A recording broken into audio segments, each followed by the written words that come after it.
And so, the first Dendro character is here, Tighnari, a bow Dendro character, is finally launched in 3.0. We've rolled for him, we've gotten him, and now to do a video about him, a guide video per se, we're going to go through all of his stats, his skills, and everything to do with him, his best in slot weapon and best in slot artifacts and good alternatives that you might have on hand. So let's get into it. Starting off with his skills, we have to look at his main, like, normal attack skill, as it is very important. He's a charge attack character. He's like Ganyu, where he has multiple levels to his charge attack. He has level 1, which is just a Dendro hit, but then he has level 2, which fires off a wreath of arrows that deal Dendro damage, and then upon hitting, the wreath arrow will create 4 cluster bloom arrows that will track nearby opponents automatically and deal Dendro damage. Essentially, you shoot one arrow out, on impact it splits into 4 mini arrows and deals more and more damage. He's going to play like Ganyu, as a lot of his stuff does funnel into this kind of gameplay. Now, the percentages show the wreath arrow doing actually a lot less damage than his level 1 aim shot. The reason for that is because if it was the same, then it'd be way too overpowered. Because you are splitting your damage into 4 different arrows, each arrow's value has to be slightly smaller than the initial arrow just to compensate for it to not be overpowered. But moving on to his skill, Tighnari throws a Vijnana Storm Heart ahead and deals AoE Dendro damage, creating a something Kannada field. Pronunciation is being thrown out the window, and this creates a mysterious illusion that will taunt opponents and draw their fire, essentially working extremely similar to Ganyu's skill as well. Not exactly. It's a confusion effect, to be quite frank. It doesn't taunt the enemies, but it pretty much kind of just makes them disorientated. They'll just shoot randomly and attack randomly, which is good or bad, doesn't really matter, but it just kind of disorientates them. But what this field does, a bit more importantly, it will decrease the wreath arrow's charging time by 2.4 seconds, to a total of 3 times. So after using Tighnari's skill, you can shoot your first 3 wreath arrows extremely quickly. I believe the actual total charge time is 3 seconds, or maybe slightly above, and this reduces it by 2.4, which you can essentially rapid fire them out. And the cooldown for this is 12 seconds with about 8 to 12 second uptime.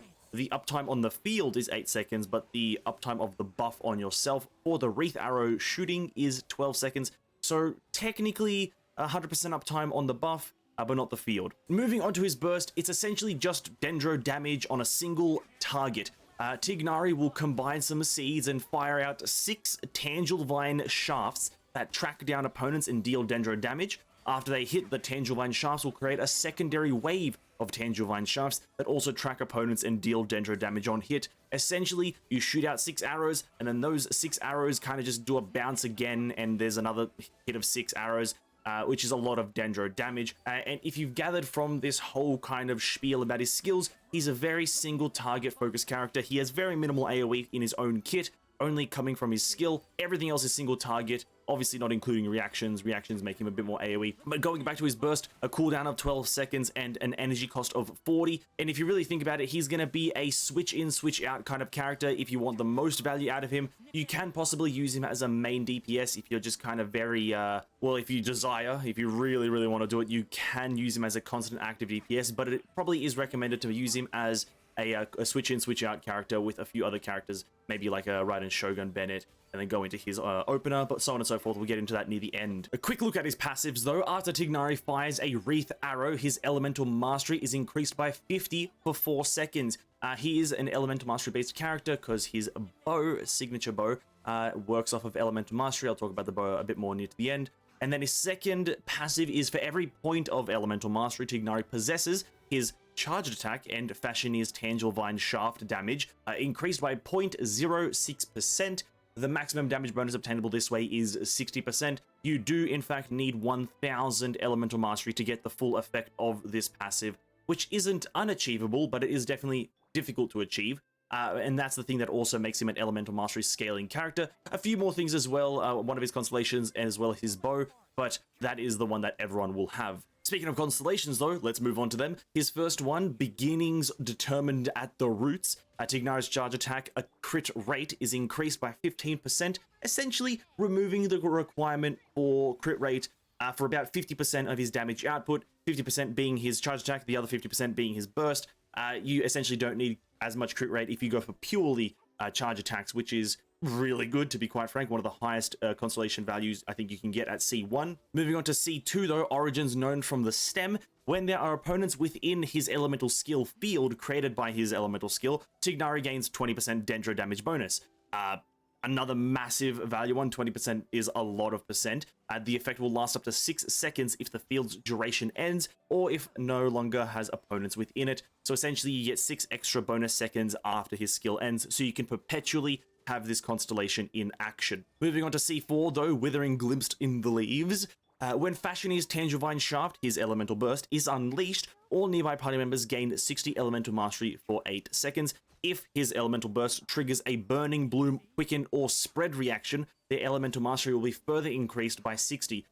This latter case will refresh in the buff state, whatever, but massive elemental buff. It doesn't say anything here about not triggering for Tighnari, so most likely this is going to be triggering to him as well, so you can get 120 of that 1000 that you need for his passive just from one of the constellations, which is extremely good. And moving on to his C6, Wreath Arrow's charge time is decreased by a flat 0.9 seconds and will produce one additional Cluster Bloom arrow upon hit. This arrow deals 150 of Tighnari's attack as a damage. Crazy. C6 is really fucking good, and it's not even for the reason that you might think. It's not for that additional bit of damage, but it's for that decreased charge time by essentially 1 second. It's 0.9 seconds. They might as well just make it 1 second. But that thing there is crazy. Essentially, if you have him at C6 and then you use his skill, your charge attacks are instant. You can just kind of hold down the button and you'll just be, you know, bazookaing your charge attacks, which is really fucking good. And then the added bonus of that little bit of an extra cluster bloom, and as well as the arrow dealing 150% of Tighnari's attack as damage, is also really great. But the charge time is what's going to sell this one heavily. Now that we've got all the guaranteed power out of the way, his skills, passives, and constellations, all that stuff that is guaranteed value, we now need to look into a bit more of a, you might have this power, who knows, which is the weapons and the artifacts. Starting off with the weapons, the Hunter's Path, his signature bow will be his best in slot. It is base attack with crit rate percent, and the crit rate percent goes all the way up to 44, just like the Jade Cutter, which is extremely good. Jade Cutter known as one of the greatest swords in the game. Going into the passive though, it's gain 12% elemental damage bonus, which is fucking amazing. You always want that. Whenever you see that, get it. And then the other effect is what helps him scale with elemental mastery. Essentially, it increases your charge attack damage by 160% of your elemental mastery, and this is all at refinement 1. Essentially makes him even stronger with his charge attack, making it scale exponentially, which is amazing. But looking at some close contenders as his best in slot weapon is the Amos Bow and the Thundering Pulse. These two are probably the best ones in my opinion. The Amos Bow a bit more because it's like the charge attack buffing, because it works on Garnu, and Garnu is also a charge attack Andy. These two weapons are kind of competing for each other, but I do think the Hunter's Path pulls ahead. And then the Thundering Pulse is just a crit damage weapon, really. Aqua Simulacra as well. It's just a crit damage weapon that buffs depending on a few other factors. So these ones are out of the 5 stars are the best ones. You could go into the Polar Star as well because it has elemental burst damage increase as well as some charge attack increase here and there. But that's really up to you. And then obviously the last two are the Skyward Harp. That one's just kind of lackluster. It's kind of been outdated, as well as the Elegy of the End, or For the End. Is just kind of, it's energy recharge, so it's not that great on everyone. But going on to his best in slot 4-star ones, here is where you have a lot more options to you. The Stringless is a great one if you want to go for some high elemental burst damage and have him actually be a very heavily switch in, switch out character. You can switch in, use his burst, switch out, and because he's a 40 cost, it's really good. So the Stringless is a great one. The Prototype Crescent is also rather good. Charge attacks hit on weak points, increase movement speed, and attack by 36%. Obviously, it's not going to be best in slot, but charge attacks increase is really good, so you might as well maybe try to go for that one. The Black Cliff Warbow is a great one. It's a crit damage, and then after defeating enemies, you gain attack, which is, well, great. If you do have the Battle Pass weapon, it's not a terrible thing. I wouldn't call it great. The main thing you're going there for is the crit rate, not the ability. The ability is kind of garbage. One that might pique your interest, and if you play it at a specific time, the Wind Bloom Ode might actually provide some pretty good damage, as it is a elemental mastery substat weapon, but after using your skill you get an increased attack. The kind of synergy there, I can see it maybe being good on Tighnari if you do have it at R5, maybe not at R1, or even if you just do have it, it's still pretty good. And the signature bow for Sumeru, or the rather craftable bow from Sumeru, is not going to be a terrible weapon. It's going to be pretty good.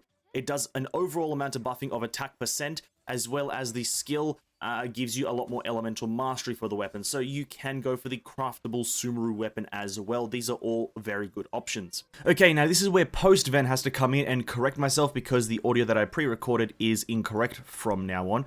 I have now new information about his artifacts, and I have 3 sets essentially to recommend to you.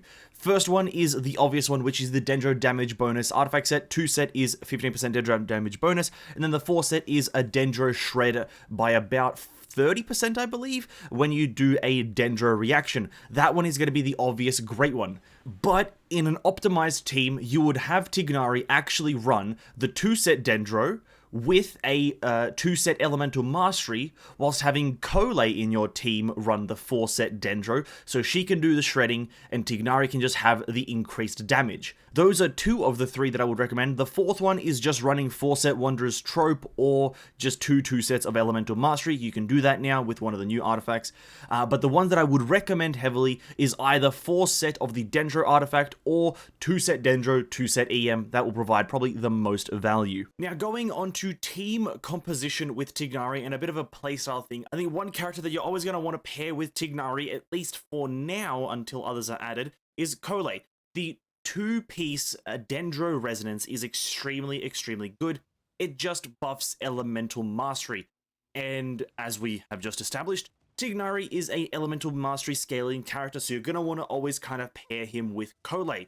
As for the other 2, from my knowledge and from my testing, Spread is an extremely prominent reaction, it being the higher scaling or the higher multiplication reaction out of all the Dendro ones, which I believe is caused through Electro. So you do a bunch of Dendro and Electro reactions, and you can get a lot of spread, and this can be done with a wide variety of characters. Raiden, Shogun, and Fischl are the main ones that come to mind, but I'm sure you could do it with Beidou and a lot of other ones that have constant Electro damage on the field. And as for that 4th character, you can go for a Shredder. You can possibly go for maybe a Kazuha, an Animo Traveler, Sucrose, just to buff the Electro, or if you really do want to buff the Dendro even further, you can go for Bennett's burning stuff, as well as his Bennett field, Zhongli shredding on the shield. There's many options, or you can even go with one of the characters that boosts elemental mastery, like Sucrose or Diona from my understanding. And then the playstyle is one of 2 things, and one is a lot more heavily encouraged by me, and it's the switch in, switch out type of playstyle. He has very low cooldowns, he has very low burst cost, so you can very easily use him as a switch in, switch out character because he'll most likely always be at max burst energy, whatever. And essentially, you press his E, once you switch to him, you press his skill, you put down the field, you chuck the burst in, and then you shoot as many charge shots as you can. They should be quite easy, and those first 3, you get them out, you deal the massive amounts of damage to single target, and then you switch off. It's as simple as that. Switch in, use his skill, use his burst, 3 charge attacks, switch out.